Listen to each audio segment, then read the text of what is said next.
दोस्तों, ईरान ने होर्मुज खोल दिया है, लेकिन सिर्फ दोस्त देशों के लिए, और उन्हें भी आईआरजीसी से परमिशन लेकर जाना होगा। वहीं न्यूक्लियर हथियार ईरान बनाएगा या नहीं, इस पर अब्बास अराक्ची ने बहुत जरूरी बयान दिया है, जो आपको जानना जरूरी है।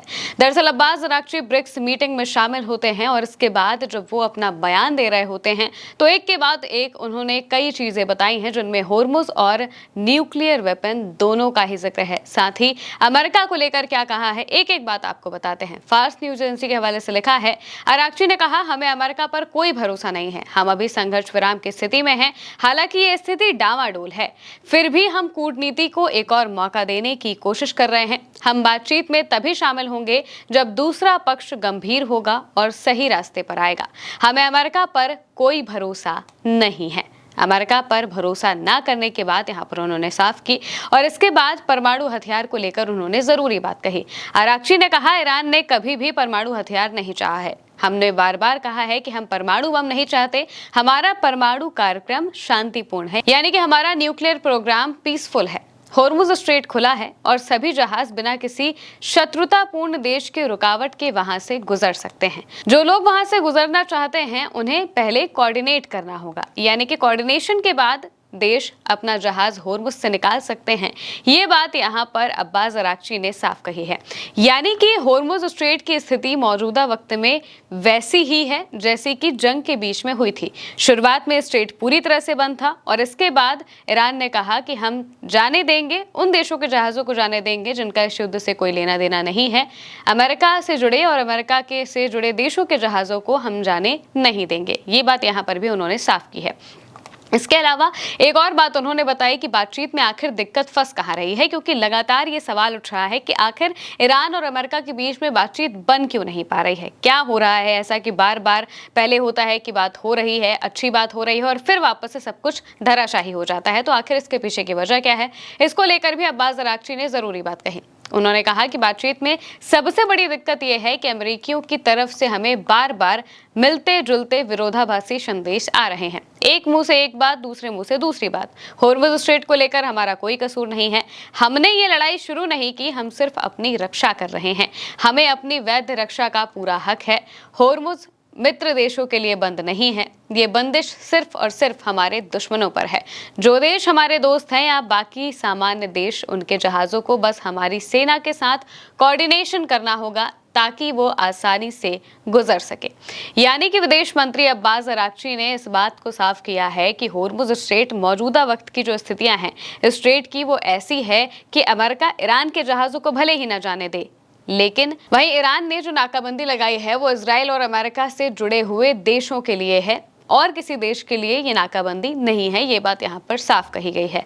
क्लैश रिपोर्ट के हवाले से एक और बात बताई गई है, जिसमें लिखा है कि ईरान के विदेश मंत्री अब्बास अराक्ची ने कहा कि हमें यूएसए से संदेश मिले हैं जिनसे संकेत मिलता है कि वो बातचीत जारी रखना चाहते हैं। यानी कि अब ये जो बात उन्होंने कही है, ये बात तब सामने आई है जब डोनाल्ड ट्रंप चीन का दौरा करके वापस अमेरिका के लिए निकल चुके हैं।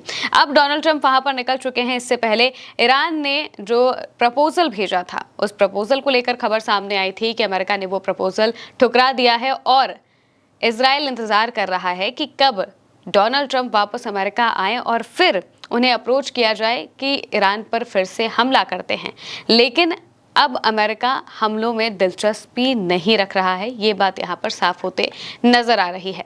कहा गया है अब्बास अराक्ची की तरफ से कि अमेरिका की तरफ से उन्हें ये संकेत मिला है, ये मैसेज मिला है कि वो बातचीत जारी रखना चाहते हैं।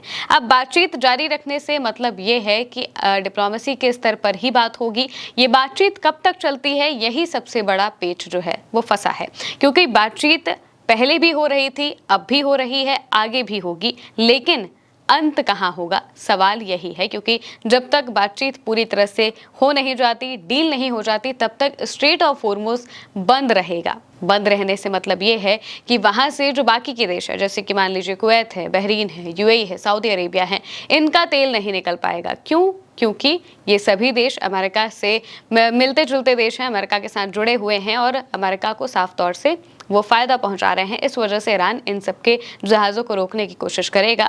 बाकी सबको जाने की इजाज़त है, लेकिन फिर भी जो रास्ता है वो अब बहुत सकरा हो चुका है। अब एक दिन में मुश्किल से 15 से 20 जहाज ही निकल सकते हैं, वो भी अगर ईरान के साथ कोऑर्डिनेशन किया जाता है तो, वरना तो वो भी नहीं जा सकते। जिसका मतलब ये है कि अगर आज के आज होर्मुज को खोल भी दिया जाए तो भी अगले 6 महीने तक स्थितियां सुधर नहीं पाएंगी, और ये बात कई बड़े विशेषज्ञ की तरफ से कही जा चुकी है। जिसका मतलब यह है कि होर्मुज स्ट्रेट अभी भी बहुत बड़ा मसला बना हुआ है इस पूरी जंग का, और वहां पर जो माइंस बिछाई गई हैं इस वजह से वहां पर अभी जहाज नहीं निकल पा रहे हैं, जिसके लिए फ्रांस, ब्रिटेन जैसे देश अपनी नेवी भेजना शुरू कर रहे हैं। उनके कहने का मतलब यह है कि जैसे ही सीजफायर होता है, जैसे ही डील हो जाती है, सारा मामला ठीक हो जाता है, होर्मुज स्ट्रेट की स्थिति समझ में आ जाती है कि क्या है क्या नहीं है, तब हम अपनी नेवी के साथ जाएंगे और वहां पर माइंस हटाने का जो सिलसिला है वो शुरू करेंगे, इस काम में मदद करेंगे, जिससे कि जहाज़ों को सुरक्षित निकाला जा सके, उस पैसेज को पूरा सिक्योर किया जाएगा। इसके लिए ये सभी देश अपनी सेनाओं को भेजने की बात कर रहे हैं, और अब ये देखना होगा कि डोनाल्ड ट्रंप जब पहुंचेंगे तो वो वापस से अपने धमकी भरे अंदाज में वापस आएंगे, या फिर डिप्लोमेसी के स्तर पर बातचीत करके आखिरकार इस जंग का अंत करने की बात करेंगे। फिलहाल के लिए मेरे अनिक महिमा के साथ इस खबर में इतना ही। आप देखते रहिए उल्टा चश्मा यूसी।